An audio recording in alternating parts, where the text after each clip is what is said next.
प्रणाम गुरुदेव आपको। यहाँ पे एक साधक का प्रश्न है कि हम अपने जीवन में तरक्की करने के लिए, सफल बनाने के लिए कौन से भगवान की आराधना करें। प्रणाम आपको और प्रणाम आप सभी को। हम अपने जीवन को सफल बनाने के लिए कौन से भगवान या देवी देवता की साधना करें, आराधना करें, जिससे कि हमारा जीवन सफल हो जाए।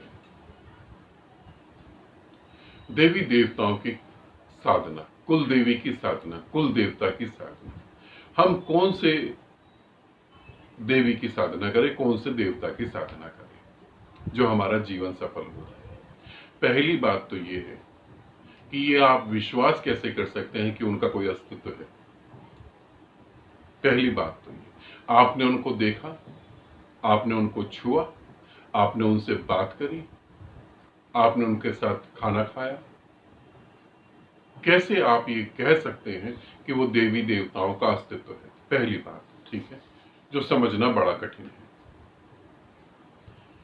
दूसरी, हिंदू धर्म के मुताबिक, हिंदू धर्म में जो लिखा गया है उसके मुताबिक बता रहा हूं, उसमें यह कहा जाता है कि मोक्ष पाने के लिए देवी देवता भी तरसते हैं। मनुष्य शरीर जरूरी है मोक्ष पाने के लिए, और उस शरीर को पाने के लिए देवी देवता तरसते हैं। ये हिंदू धर्म में कहा जाता है, ऐसा नहीं, ये मैं भी जानता हूं कि देवी देवता भी तरसते हैं उस मनुष्य शरीर को पाने के लिए। तो जो देवी देवता तरस रहे हैं उस शरीर को पाने के लिए, और उस शरीर को पाके तुम उसकी आराधना करोगे, उसकी साधना करोगे, जो तुम्हारे पास है, वो जो तुम्हारे पास है उसी के लिए वो तरस रहे हैं, और तुम कह रहे हो जीवन सफल हो जाए।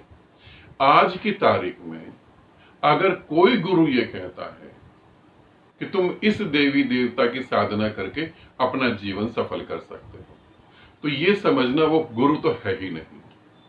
ठीक है, अगर कोई गुरु कहता है कि तुम श्री यंत्र की साधना करके पैसे वाले व्यक्ति बन सकते हो, तो क्लियर है कि वो तुम्हें मूर्ख बना रहा है। क्यों मूर्ख बना रहा है? क्योंकि अगर श्री यंत्र की साधना करके तुम पैसे वाले व्यक्ति बन सकते हो, तो वो पैसे के लिए तो ये काम कर रहा है, वो खुद ही पैसे वाला बन जाता।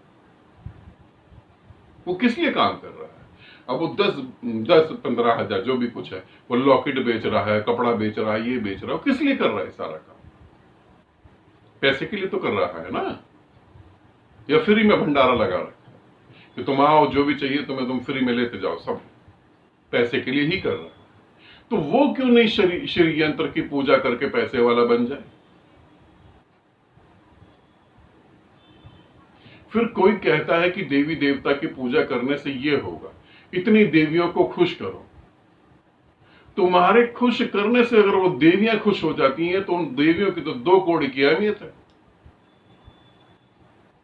एक ऐसा मनुष्य जो बेहोश है पूरी तरह से, एक ऐसा मनुष्य जो काम वासना में उलझा हुआ है, एक ऐसा मनुष्य जो दूसरों के ऊपर टॉर्चर कर रहा है, दूसरों को तंग कर रहा है, एक ऐसा मनुष्य मनुष्य के नाम पे जो जानवर है, उसके खुश करने से देवी अगर खुश हो सकती है, तो वो देवी की क्या औकात होगी? अगर देवता खुश हो सकता तो वो देवता की क्या औकात होगी? आज मैं ये कहूं कि ये सड़क पे कुत्ता जो जा रहा है, ये कुत्ता मुझे खुश करने के लिए नाचने लगे, तो मैं तो उस कुत्ते से भी छोटा हो गया। मैं उस कुत्ते से उम्मीद रख रहा हूं, तो मैं तो उससे भी छोटा हूं। तो यदि कोई गुरु ये कहता है, तो ये तो कंफर्म है वो गुरु लायक नहीं है, वो शिष्य लायक भी नहीं है। क्योंकि शिष्य का भी अर्थ होता है जो सत्य पे टिका रहे, जो सत्य बोले। और फिर तुम्हें आज तक पृथ्वी पर ऐसे किसी ने नहीं कहा जो मैं तुम्हें कह रहा हूं, क्योंकि मैं तुम्हें अपने अनुभव से कह रहा हूं कि तुम स्वयं परमात्मा हो। तो तुम दूसरे की आराधना करके कहां जाओगे? तुम देवी देवताओं की आराधना कर लो, तुम्हारा शरीर छूटेगा, तो तुम उन देवी देवताओं से तो ऊपर नहीं जा पाओगे ना। और ये तुम्हारे देवी देवता जो इज्जत की भीख मांग रहे हो, ये देवी देवता, ये भिखारी हैं। जो 2 बूंदी के लड्डू के लिए तरस रहे हो, माला के लिए तरस रहे हो, ये देवी देवता है।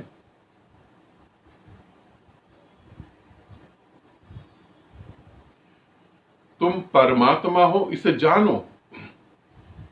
ध्यान रखना, ये देवी देवता भी क्यों एक साधारण से इंसान की तरह पैदा हुए और देवी देवता बन गए? क्योंकि इन्होंने साधना करी और साधना करके उस ऊंचे स्तर तक पहुंचे, मगर मुक्त नहीं हो पाए। अगर मुक्त हो गए होते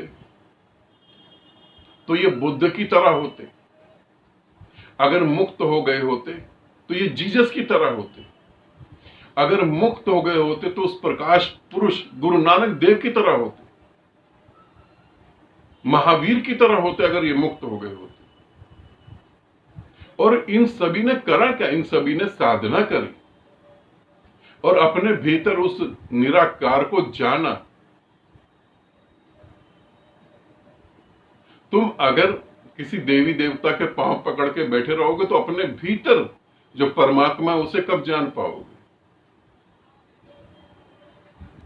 भीतर के परमात्मा को फिर जानोगे कब?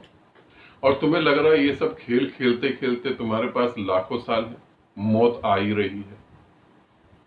मैं नहीं कह रहा कि तुम शिव के पांव पकड़ के रो और गिड़गिड़ाओ, मैं नहीं कह रहा तुम शिवलिंग पर जल चढ़ाओ, मैं कह रहा हूं तुम अपने भीतर के शिव को जागृत करो। और तुम कर सकते हो, किसी देवी देवता को नहीं, अपने भीतर बैठी शक्ति को जागृत करो। तुम परमात्मा हो, इसे जानो। कब तक एक सम्राट होकर भीख मांगोगे? कब तक? तुम सम्राट हो, भिखारी थोड़ी ना हो, मगर तुम इसे समझने को ही तैयार नहीं हो। तुम लगे हो देवी देवताओं को खुश करने में। कोई ठग, कोई चोर तुम्हें बता देता है, उसे खुद ही नहीं पता, और वो तुम्हें बता देता है किताब पढ़ के कि ऐसा ऐसा करो, तुम भी कर लेते हो।